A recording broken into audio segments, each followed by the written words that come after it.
Hola, muy buenas a todos amigos, soy Gayuken y bienvenidos a otro vídeo más de Pixel Art. En este vídeo no voy a enseñar ningún diseño que haya hecho yo, aunque tengo muchos diseños que traeré próximamente al canal que los veréis con el tiempo. En este vídeo quería enseñaros, para la gente que no lo sabe, de dónde saco los sprites de mis videojuegos favoritos, cómo descargarlos y visualizarlos fácilmente para que nosotros podamos hacer nuestros diseños con bits o cualquier otro tipo de pieza de arte pixelado, ya que mucha gente me lo suele preguntar. Por eso hago este vídeo, porque así de esta manera ya es información que la puede ver todo el mundo, y si puedo ayudar de esta manera, por mí es un placer enseñar. Espero que os guste y os resulte muy útil este tutorial. Pues bien, investigando por internet existen bastantes páginas donde puedes encontrar multitud de sprites de videojuegos. Pero para mí, por lo que he visto, las mejores son estas dos que enseñaré a continuación.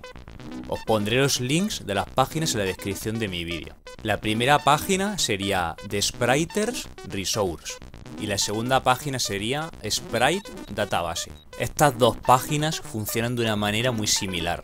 Son como una especie de biblioteca donde la gente que ripea sprites, modelos, texturas y sonidos de videojuegos los almacena y comparten en estas dos páginas. Vamos a empezar por The Spriters Resource. Vamos a nuestro navegador y ponemos en el buscador The Spriters Resource. Una vez puesto, le damos a la primera página que nos aparece. Una vez dentro, es muy fácil e intuitiva. A la izquierda nos aparecen todas las consolas en las que han subido sprites. Tenemos multitud de ellas y estos sprites son los originales del propio videojuego. Si vamos bajando, iremos viendo todo tipo de sprites de diferentes videojuegos y consolas que la gente ha subido recientemente a la página.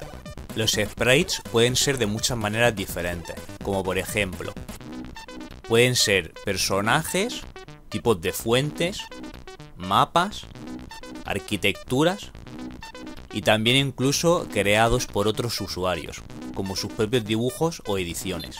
Por ejemplo, vamos a ver este de Sonic. Este diseño en concreto lo ha hecho un usuario que se llama Siswa Bros. Normalmente se pueden utilizar la mayoría libremente, pero hay usuarios que quieren que se les dé crédito o se les pida permiso por el uso que se les dé, ya sea por utilizarlo en algún sitio o hacerte tú algún diseño con tus piezas, depende del usuario. Por ejemplo, en este dice que no requiere permiso, que solo se le dé crédito al usuario. Esto es muy importante que os fijéis, ya que cada usuario especifica su nota en el propio sprite. Y hay que hacer caso, ya que sin ellos nosotros no tendríamos estos sprites. Hay que ser empáticos con los demás. A nadie le gustaría que le robaran su trabajo. No cuesta nada dar crédito y agradecer a quien se lo merece. Vamos a descargar el sprite. Para descargarlo le damos a Download this sheet y vamos a ver cómo visualizarlo más adelante. Esta manera que voy a enseñar es la que utilizo yo siempre, aunque se puede hacer con multitud de programas. Si queréis, ya haré un vídeo aparte sobre eso, pero con este ya es perfecto. Antes de visualizar el sprite, vamos a ver una de las categorías que hay para escoger. Por ejemplo, la de Custom Edited. Como podemos ver, nos sale el abecedario por si queremos ser más específicos y no tener que ir viendo uno por uno. Eso está muy bien, aunque también en el buscador de arriba podéis poner el nombre de lo que queráis buscar. Yo, por ejemplo, voy a abrir el de Mario Customs. Aquí hay infinidad de diseños de Mario editados o creados por fans. Yo, por ejemplo, voy a seleccionar este de Mario para tener otro que visualizar en el paint.net. Lo descargamos y listo. El programa que yo utilizo para abrir mis sprites es el paint.net. Si no lo tenéis, tenéis que descargarlo. Es totalmente gratis. Buscáis en Google paint.net y es la primera página que aparece. Tenéis que darle donde dice Get It Now, Free Download. Si queréis, podéis donar algo para apoyar en el futuro a desarrollar nuevos proyectos, pero en sí es gratuito. Eso ya cada uno es libre, a gusto del consumidor. Después hay que darle donde dice .pdn. Es la versión gratis. La otra versión sería por si queremos pagar. Y donde dice Free Download Now, pinchamos en ese link azul y ya se nos descargaría. Lo instalamos al ordenador y listo, ya podemos empezar. Esto sería solamente en el PC. Desconozco que se pueda hacer en un móvil, aunque seguramente haya aplicaciones semejantes. Una vez tengamos ya instalado el Paint.net, lo abrimos y le damos a Archivo y a Abrir en la parte superior de la izquierda y buscamos el archivo que queramos visualizar. Si lo instaláis y no se os ven las cuadrículas cuando hacéis zoom en la imagen, le tenéis que dar en la parte superior, debajo de Efectos, donde aparece la cuadrícula y la regla. Yo tengo puesto las dos opciones. Vamos a ver el del Sonic que he descargado. Principalmente la imagen se ve desde lejos. Tenemos que hacer zoom con la lupa. En este programa en concreto la tenemos en la parte inferior derecha. Podemos acercar y alejar a nuestro gusto. Es súper cómodo. De este modo podemos ver mejor los tonos del diseño y también ver mejor los píxeles, para poder hacer nuestro diseño en bits o de otra forma que queramos. Yo principalmente uso este programa para hacer mis diseños con bits. Tenemos que tener en cuenta que cada diseño tendrá sus tonos, y si hay tonos de los que no disponemos, el resultado no será el mismo. Tenedlo en cuenta, es súper importante. Por ejemplo, quien tenga la marca de bits Arcal no tendrá ningún problema para hacer los sombreados, etc., ya que hay más tonos que en la marca Hama. Pero esto lo veremos en otro vídeo aparte. Si solo tienes la marca Hama, te recomiendo que no hagas un diseño que tenga tantos tonos de colores, porque no te lucirá igual que el del sprite original, y no merecerá la pena gastar esos bits.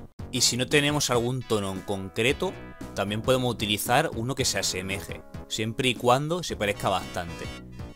Es lo que hago yo, siempre intento hacerlo lo más fiel posible al sprite original. Vamos a abrir el diseño que he descargado de Mario. Como podemos observar, este también tiene bastantes tonos y también el usuario Gumbela dice que tienes que darle crédito si lo usas, ya que es un sprite que ha diseñado ella. Como podéis ver, las cuadrículas se pueden visualizar muy bien y las podemos acercar y alejar bastante. De esta manera será muy difícil perderse al hacer algún proyecto. Una vez vistos estos diseños tan coloridos, vamos a ver ahora diseños que requieren pocos tonos de colores. Por ejemplo, ahora voy a ir a la consola Game Boy y voy a descargar estos diseños del videojuego Pokémon Amarillo. Una vez descargados, los abrimos en Paint.net. Como podemos ver, estos diseños en concreto solo requieren de que dispongamos de unos 4 tonos máximo, y son más accesibles y fáciles para todos. Siempre que se tenga el sprite y el tono adecuado, será posible hacerlo. ¿Veis? Por ejemplo, este sprite que me he descargado yo de uno de los mapas del Pokémon Amarillo, el usuario que lo ha ripeado, llamado Sunmi, dice que no es necesario darle crédito. Yo siempre lo doy, pero eso ya es cosa de cada uno lo que quiera hacer. Pues bien, visto todo esto que os he enseñado, ahora ya sabéis una nueva manera de descargar y visualizar sprites de una manera súper cómoda. Ahora os enseñaré la segunda página, que viene a ser lo mismo que esta. Database Sprites. La buscamos en el navegador o utilizáis el link que está en la descripción de mi vídeo. Una vez dentro, vemos que se asemeja mucho a la de Sprite's Resource. Yo voy a darle a la Sega Genesis, la Mega Drive. En esta página podemos ver los sprites en texto, icono o en lista. Eso es lo que le diferencia de la otra página. Yo personalmente prefiero las vistas en icono, ya que así podemos ver la imagen del videojuego y eso nos puede ayudar. Voy a elegir el videojuego del Capitán América y los Vengadores y voy a descargar algunos de sus sprites. Y para verlos hacemos el mismo proceso que he explicado antes. Como podemos ver, es muy fácil de hacer y de guiarse. Si por lo que fuera tuvierais algún problema o ideas diferentes o cómo visualizáis vosotros los diseños, ponedmelo en comentarios. Siempre es un placer aprender cosas de todos. Espero haberos ayudado con este vídeo y espero que os haya gustado y servido. Próximamente nos veremos en un nuevo vídeo. Muchas gracias a todos amigos y un saludo.